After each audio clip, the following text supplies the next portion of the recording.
I got bored, so I dyed my hair, and it was meant to be purple, but it's this. Hello, my friends.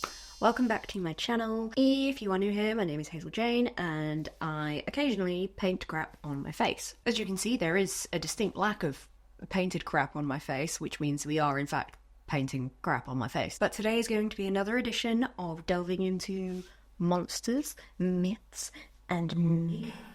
I need to find a better way of introducing that name because I don't know what all this hand movement is for it, but bear with me on that one because it'll come to me. Yes, continuing on with my little, I don't know, nerdy deep dive series, I will be turning myself into a character from Monster High whilst looking into the history of the monster and the myths that fall behind it. As I've said before, not all of it is going to be like Monster High characters, it's just because the makeup is really fun to do. I have a good selection of things for me to choose from at the minute. Obviously, my first two videos for this series, I looked at Frankenstein and Dracula, two very, very iconic monster characters, both based on pieces of literature that have obviously then evolved into these huge pop culture icons. Now, what I want to look at today is not so much like an individual character from a novel.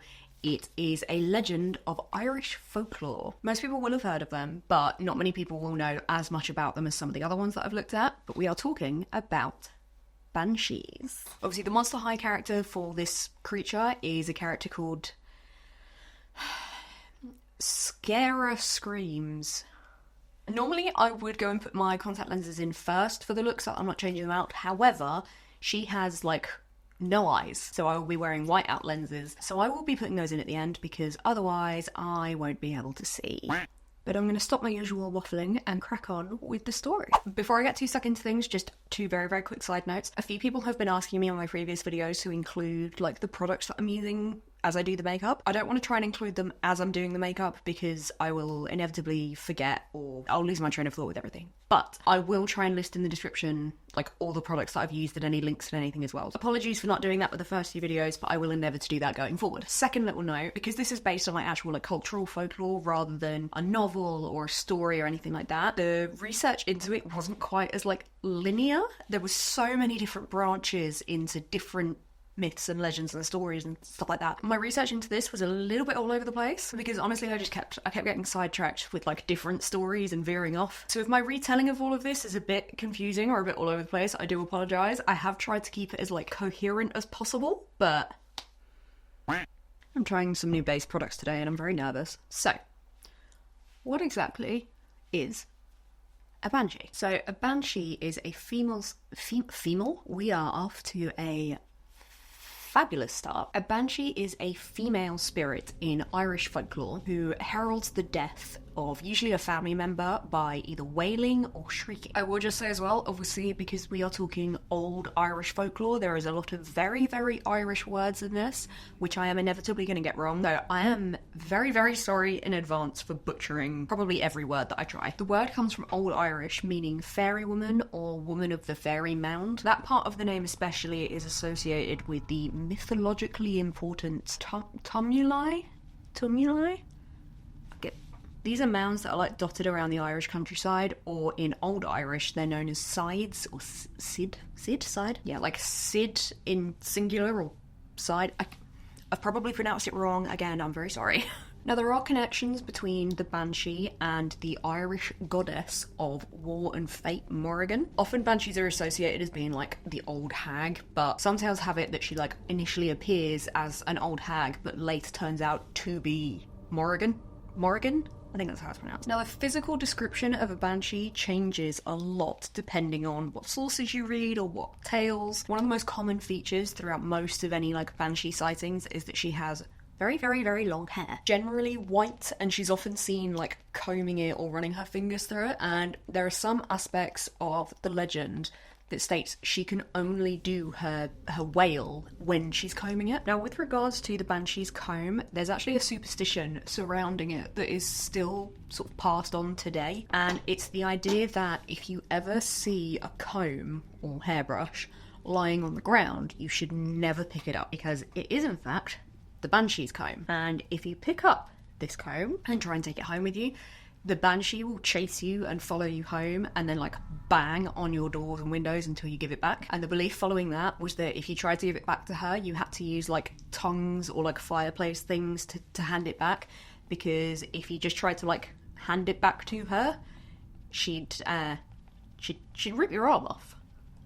During my research, I actually found like a Facebook thread of people sort of reminiscing about being told this tale when they were kids, and it was only dated like a few years ago, so it's a story that's been passed down for generations, to the point where these people like, yeah, we were told that story when we were kids and it was terrifying, but they've actually passed it on to their children as well, so it's still quite a strong superstition in Ireland especially that, yeah, if you see a comb, you never pick it up. Because a lot of people look at superstitions and it's like, they don't really make any sense, but when you actually look at the proper story and the reasoning behind it, it's like, oh. But yeah, other than the long hair and the comb, like I said, there's a load of different reports on what she looks like based on different sightings. Because the banshee is like, she's not seen very often, so I think that's one of the reasons why there's like so many different variations of it. It's generally considered that she wears like a cloak, usually like grey or white or black, and she has a dress on underneath that again is usually white, although it's sometimes green, sometimes red. It depends on who you ask. And it's often said as well that her eyes are constantly red from just like continually weeping. I don't know, there's something about that that's very unsettling. Now, more often than not, when people think of a banshee, you get the picture in your head of like the old hag, which is probably one of the more commonly associated appearances with her. There are also a lot of tales that report that she can appear as just like a beautiful young woman or a strong sort of matronly figure, and that basically she can just appear as whichever one she chooses to. One of the earliest accounts that I could find of like literature or historical references described that the size of a banshee was a feature that basically changed depending on where you were, and like different regional accounts, with some accounts of her being like unnaturally tall and the majority of others being that she was this like short, wizened old woman. And I mean, we're talking like 4 foot tall old woman. Now, the origins of the banshee was a really, really fascinating topic. During medieval times in Ireland and Scotland, there was a traditional part of a funeral rite that was known as the keening woman. Now, this is a woman who would be at the funeral who would keen or wail a lament about the person who had died. This was like an integral part of the funeral rite, but it started declining from sort of the 18th century, and then the whole tradition had kind of disappeared by 20th century. Now, just very quickly, a lament, I think that's how it's pronounced, lament. A lament is described as a passionate expression of grief, usually in the form of like song or music or poetry. And laments consist of some of the earliest examples of writing in like human history, with some of them dating back literally like 4,000 years to ancient Sumer, which was the world's first urban civilization. Now, in Gaelic and Celtic tradition, keening is a very traditional form of vocal lament for the dead. And in some cases at the funerals, the keening woman was actually a professional who was paid to be there and to mourn and cry for the deceased. Now, the keeners at these funerals who were sort of paid to be there were often like lower class women who were actually then paid in alcohol. It often led to them ending up being these like elderly alcoholic old women who would be like banished from the town, completely outcast. And because of this like drinking as well, they were often seen as sinners who were doomed in the afterlife to become banshees. So a lot of people believe that like the idea of banshees came from the keening woman of the funeral, and then some traditions state that the keening woman turns into.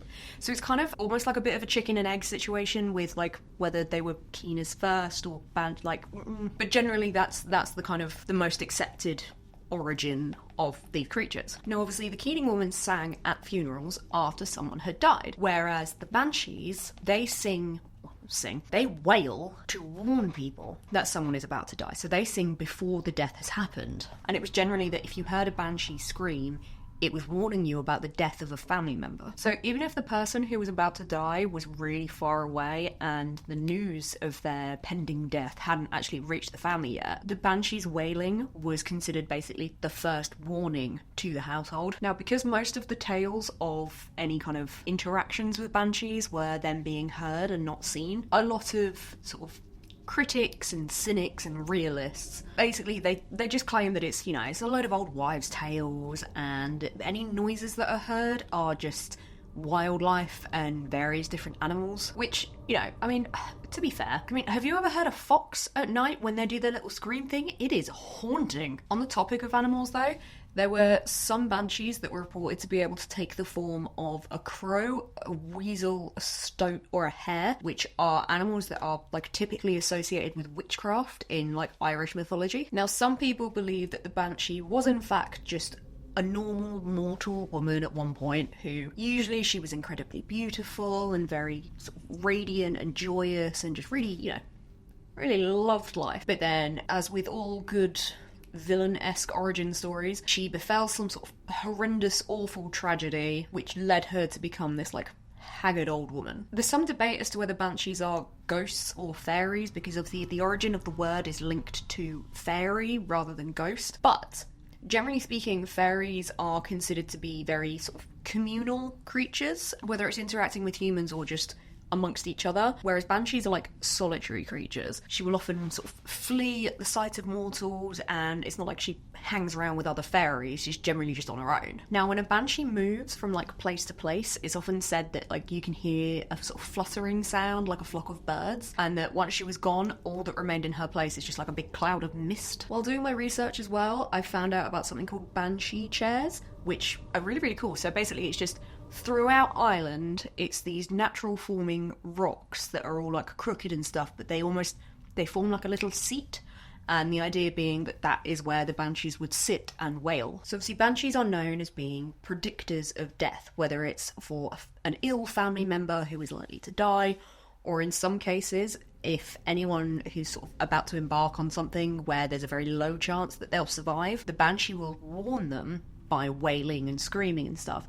So in some cases, she is also referred to as the Wailing Woman. But she is also associated with something called the Death Coach, which I had never heard of. So she's either meant to sort of travel alongside it, or it's that her wailing actually summons it. Now, the Death Coach is present in a lot of different folklore from generally like northwestern Europe, but particularly in Ireland, and it's also known as the Silent Coach. It's usually depicted as a black coach being driven by a headless horseman, otherwise known as the Dullahan, I think it's pronounced. But I believe the Death Coach and the Headless Horseman, as far as I'm aware, that's actually the origin of the Headless Horseman thing. Which again, very, very, very interesting concept, very interesting folklore. I will quite happily talk about stuff like that as well, so let me know if you want me to have a look into the Headless Horseman. A bit like the Banshee, according to legend, the sight or sound of the coach was known as like the harbinger of death, but it was a bit more general in that it warned of like imminent danger to either yourself or a loved one. And in Ireland particularly, it's seen as a bit of a symbol for sort of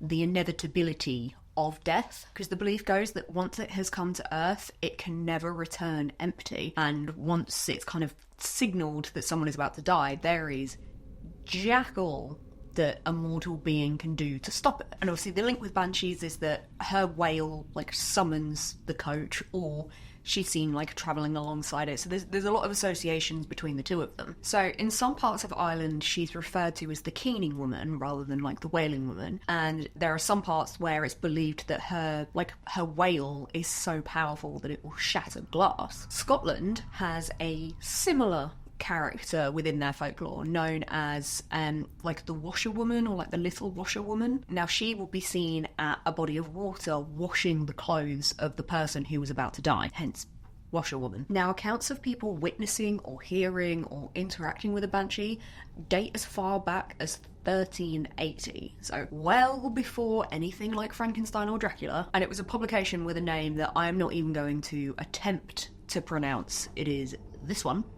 Kind of translates to the triumphs of Torlo, I think it's pronounced, and it was an historical account of a battle between the English and the Irish for a place called Thomond. Now, while that piece of writing has been praised for its like historical accuracy and detailing, it's also very, very well known for its incredibly vivid descriptions of banshees, which have kind of, I don't know, some people then question the credibility of the historical accuracy, but there are a few specific banshees within the text that are the most well known. So there are three in particular, and all three are portrayed as women. One of them was described as very, very beautiful, and the other two were described as ugly old hags. Now the ugly hags were standing in like a battlefield surrounded by mutilated bodies and bloody clothes, and they were described in just incredibly grotesque detail, and they were described as being there to foretell the doom of armies to their commanders on both sides, basically saying, like, if you go into this battle, this is what's going to happen to all of your men. This account of banshees is like the last known surviving one from this era of time,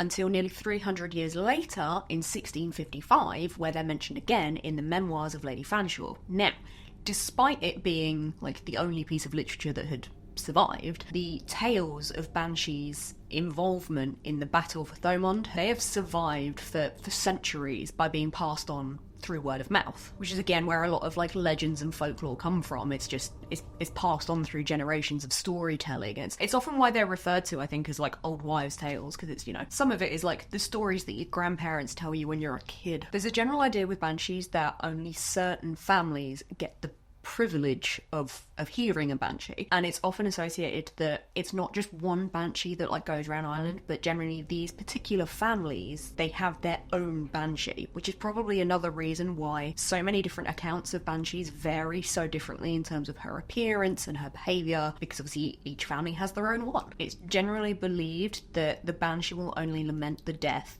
of families that come from pure Milesian stock. I don't know if I pronounced that right. It might be Milesian. I don't know. I'm very sorry.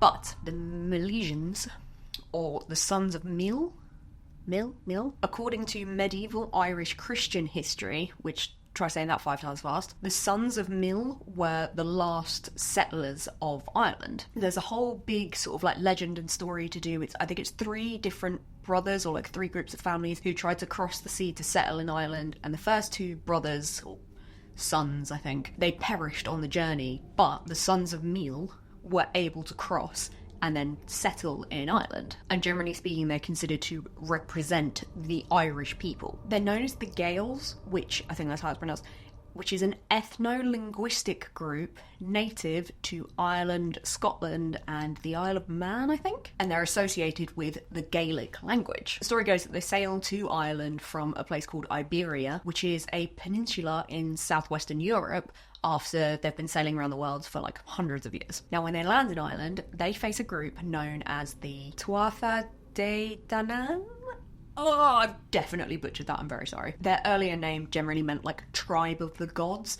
They were basically this like supernatural race of beings who were thought to be like pre-Christian deities, or at least they're thought to sort of represent deities from pre-Christian history. Now, the 2 groups, the Sons of Mill and this tribe of gods, they agree to split Ireland between them. So the Milesians would take the land, and the race of gods would take what's known as the Otherworld. Now, I'm not gonna lie, I initially read it as Underworld, so I thought like, oh, they've taken over, you know, like hell, that kind of thing. But no, it's Otherworld, which is more accurately comparable to like the Elysium of the gods in Greek mythology. It's described as like a supernatural realm of like everlasting beauty and youth, and just a real nice place to go. But yes, the Milesians were considered to be the final settlers of Ireland, and basically all Irish people were descendants from this group. So obviously the original belief of banshees associated them with these sort of like noble ancient Irish families, and obviously according to that, it's believed that banshees would not lament the death of anyone from like a Saxon or sort of Norman heritage.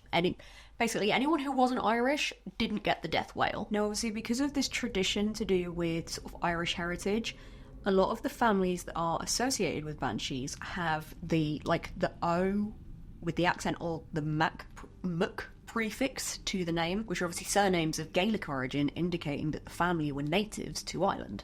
However, there are some exceptions to this particular element of the law. The main one being that a banshee may lament the death of someone who was a particularly gifted singer or musician of sorts. There were 2 examples I found of this like exception to the rule.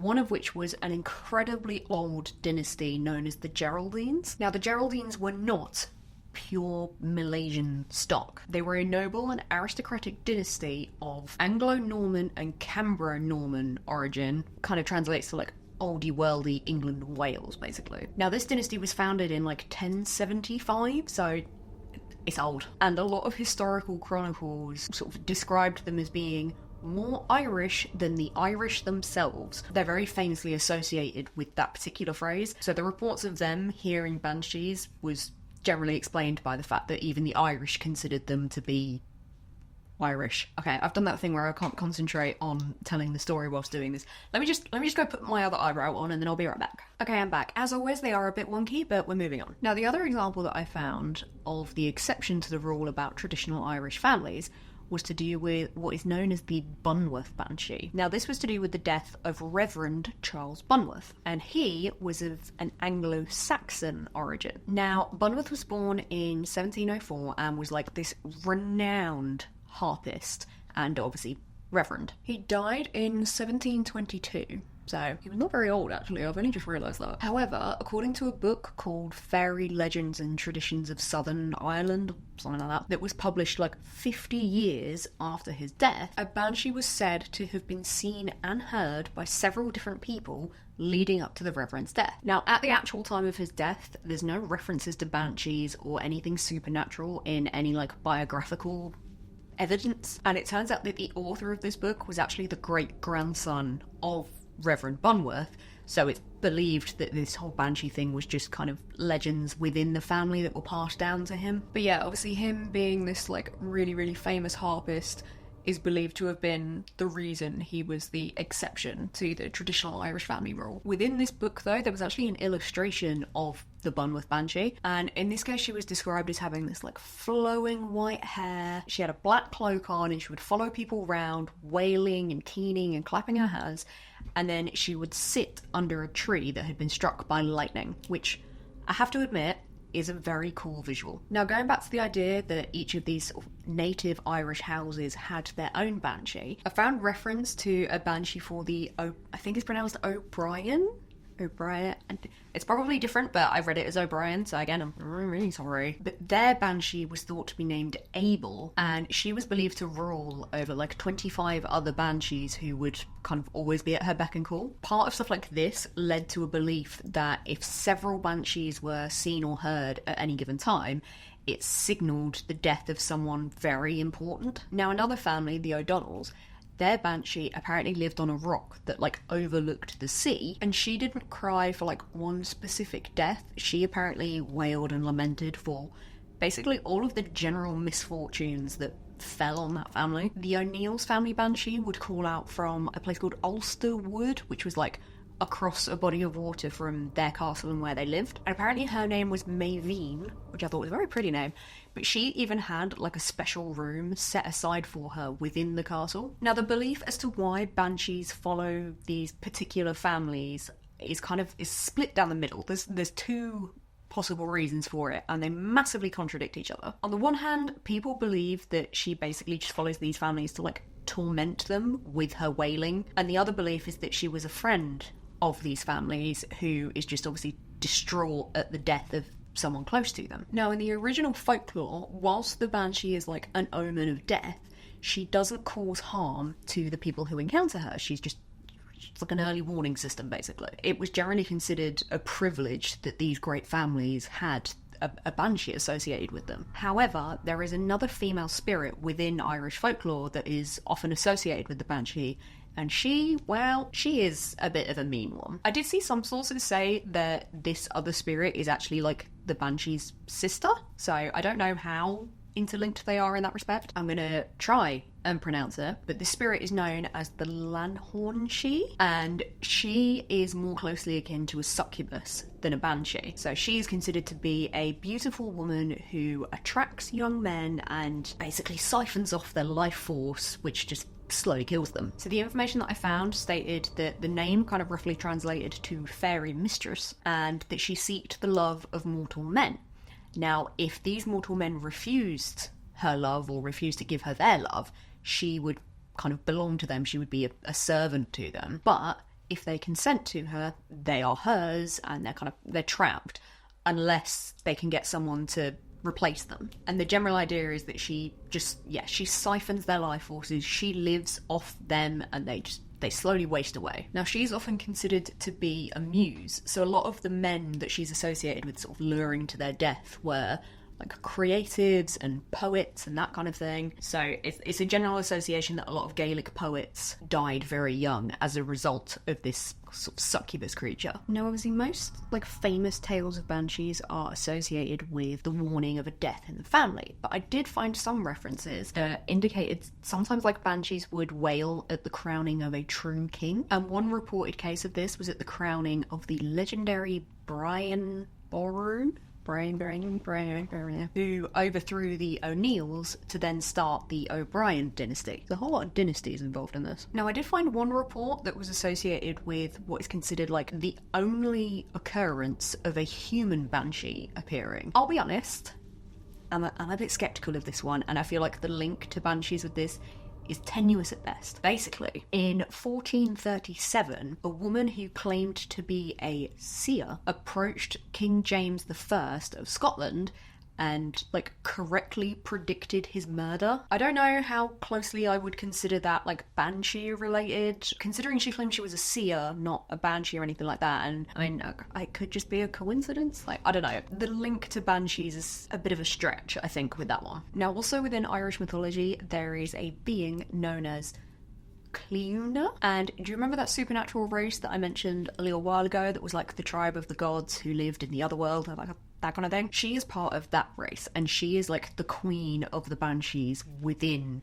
that group. She is also another very like interesting character from Irish mythology. So she's part of this like supernatural race of deity-esque beings, and in some areas she is the goddess of love and beauty, and she's said to have like 3 brightly coloured birds that sort of follow her around and eat otherworldly apples, and their sweet song can cure sickness, which I found very fascinating, because if she's considered to be the queen of the banshees and is a potent banshee herself, which obviously, you know, their wailing indicates death, but then she has these 3 birds that do the opposite. But yeah, she is a very, very interesting character, and there is a huge number of families and other legends that are associated with her, and again, it dates back so far, like medieval times and even before that. Okay, side note for a second. So the Scare Screams character doesn't really have any kind of eyeshadow going on. She just has very dramatic liner,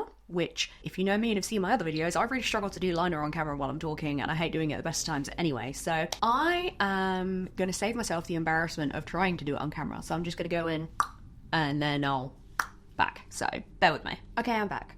I don't know how I feel about the liner situation. I don't think it went quite as disastrously as it has done before, but I'm still undecided. Now, I mentioned at the beginning the Scottish sort of equivalent of the banshee, i.e., you know, the little washerwoman. There are a number of other cultures that have essentially like their own version of a banshee. Essentially, it's just they have their own version of this kind of omen of death. And I found a few examples that I thought were really, really fascinating, especially when you like compare them to the details and origins of the Irish banshee. For example, in Sri Lankan folklore, there is something known as the devil bird. Much like the banshee, the devil bird is said to emit this like blood-curdling, piercing, very human-like shriek in the jungle in the middle of the night. And like banshees, it's believed that the cry of this bird was a signifier of death. Now, obviously, over the years, a lot of research has sort of moved forward and developed, and there are a number of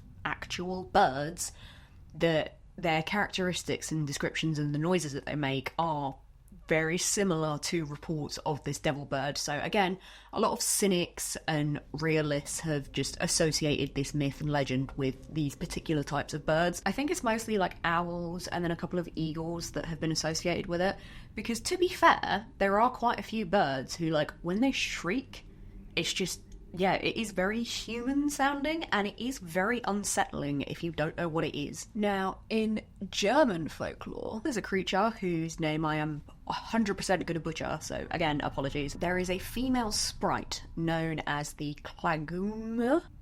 Nope. Clagmume? I'm so sorry, I have no idea. Again, here. This kind of translates to the wailing aunt. There is an alternate version of that, which is the Clagmutter, which is the wailing mother. Again, they herald imminent death through their wailing, so they are generally considered to be the German equivalent of the banshee. Now, within German folklore, she will often appear as like different animals or again as like this little old haggard woman. But there's quite a few other visual descriptions of her that I really wanted to include because they're really unnerving. So you've got all these different animals. You've got the old hag lady with a black cloak and a white scarf. Or you have a very small woman whose face is covered in cobwebs. Or, in other tales, she is clad in, like, linen, but she is abnormally tall, like, church steeple level tall was the height that it was used to describe, which, I'm sorry, that's terrifying. And she can have either glowing eyes or, like, hollowed out eyes, like, deathly pale, a lot of things that you would think of when you think of omen of death. Now, in German folklore, if she wails in front of a house where someone is ill, clothing of the ill person is thrown outside the door. The belief therein being that if she takes the clothing with her, the ill person will die, but if she leaves the clothing there, they will actually recover. So it's believed that she appears during stormy nights, and especially in line with the tale of her being like church steeple level tall, what I found was that if she stretches out her long bony arm over any house, there will be a corpse within that house by the time the moon has finished its cycle. The visual I had in my head for that, you know in Harry Potter when they do the weird animation of like the Deathly Hallows and you've got the long bony hand of like that was the kind of visual that I had in my head when I was reading that. In German folklore as well, it's said that her wailing can obviously scare the crap out of people, but it can actually cause them to fall ill with a nervous disease. But yeah, other than scaring the crap out of people and giving them anxiety attacks and all that kind of thing, generally she doesn't harm people. However, if you look into Mexican folklore, I'm going to try not to butcher it, but there is a ghost called La Llorona, or the Crying Woman. This is probably one that you have heard of before, because I had heard of this, and I didn't realise, like, this particular aspect of Mexican culture and folklore is huge and infinitely fascinating. The La Llorona ghost is often compared to the banshee, and I think in some cases is actually confused with the banshee, but they are different. Now, obviously in Irish folklore, the banshee is a fairy woman, whereas La Llorona is a ghost, and more specifically, a vengeful ghost. Now, the story of La Llorona is that she's said to roam near bodies of water, mourning the death of her children, who she drowned in a fit of jealous rage after she found out that her husband had been unfaithful to her, which is just so dark. And with her being a vengeful ghost, it's believed that anyone who sees or hears her will suffer misfortune or generally death. Now, the lore of this ghost is very well known throughout Mexico, South America, and like the southern United States. And the earliest documentation of La Llorona dates back to 1550 in Mexico City. And there are also loads of like common links with Aztec mythology, Hebrew, again, Greek mythology, like the general concept of the vengeful ghost who killed her own children or flew into some kind of jealous rage regarding her husband being unfaithful, that kind of thing. It's a very common sort of origin story for a lot of different legends throughout a number of different cultures. And particularly with La Llorona, I realised where I'd heard the name before because there's been a number of different film, theatre shows, like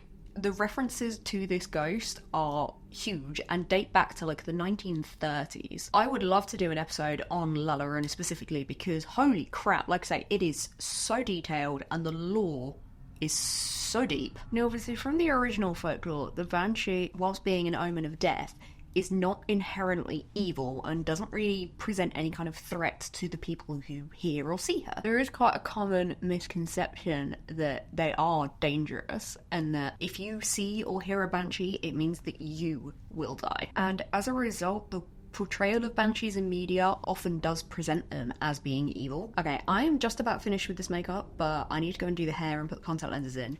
So I'm gonna go do all those little finishing touches and then I will be back and we can finish off the story. Okay, I know Scary Screams doesn't have a purple streak in her hair, but I do, and this is my actual hair, so moving past that. I can't quite remember where I got to, not gonna lie, because this took a bit longer than I expected. So I think we had gotten to the topic of like banshees in more modern media forms and things like that. I had a look into it and banshees aren't as common in popular media as I thought they would be, coming off the back of like Dracula and Frankenstein, who are these like huge pop culture icons and big horror genre characters. Banshees are like well known, but not well utilised. And more often than not, they're portrayed in a much more sinister vein. One of the biggest examples I found of that was Supernatural. If you haven't seen it, great show. Now, within Supernatural, they did actually distinguish the sort of difference between the original folklore version, where she is benevolent, I think I got the right one, yeah. So there's the two versions. You've got the benevolent one, which is the nicey nice, just warning death system, and then you have the malevolent one, which is evil bitch. So Supernatural did obviously acknowledge that the original Banshee story, they are just omens of death, they are predictors of death, they are not evil. But the evil version of Banshees in Supernatural show were horrendous.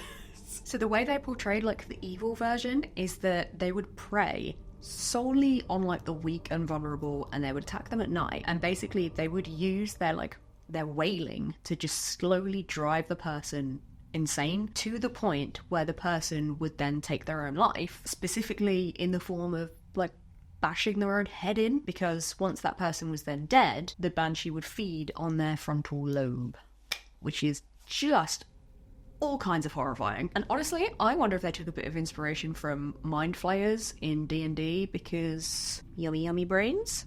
And then obviously another portrayal of banshees in modern media is Scare Screams. I can't work out if I'm getting better or worse at linking the stories back to the character makeup as I'm doing it, but we'll see how it goes with the rest of them. So obviously Scare Screams is a character in the Monster High universe, and she is a banshee. Her lore is really interesting, and I do really appreciate the fact that Monster High put so much effort and thought into the story behind each character. Like, there's a whole fandom and like wiki page and everything. There's so much information about them. Now, Scara, she's an exchange student from Ireland, but she has a lot of problems communicating with her fellow students, because basically anytime she tries to interact with someone, they get really scared that she's like announcing their demise when she's just trying to talk to them. So as a result, she ends up having to take like telepathy lessons so that she can speak to people like mind to mind, so that she can actually communicate to people without scaring them. When I looked at Draculaura's backstory, it was really, really dark. So the Sarah Screams Banshee story is, I feel, a little bit more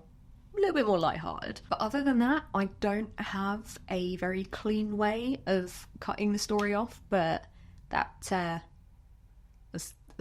what I got. So what do we think of the Banshee and the origin story? I found this incredibly fascinating to go down. Because of this was looking more at like myths and legends and folklore, there was a lot more speculation and like personal stories that were thrown in, and it was just, I fell down about 18 different rabbit holes looking into different aspects of Banshees, which I had to cut it down a little bit because I could be here all day with this history and the way it connects to everything else. But I would love to know your guys' thoughts. If you've ever encountered a banshee or have any personal experience with this kind of thing, let me know, because I would be really, really interested to know. But other than that, I'm really happy with how this makeup turned out. I mean, I can't see anything at all right now, but let me know what other monsters and myths you want me to cover in the comments below. But I hope you have a fabulous day. I love and appreciate you all, and I will see you in the next one. Bye-bye.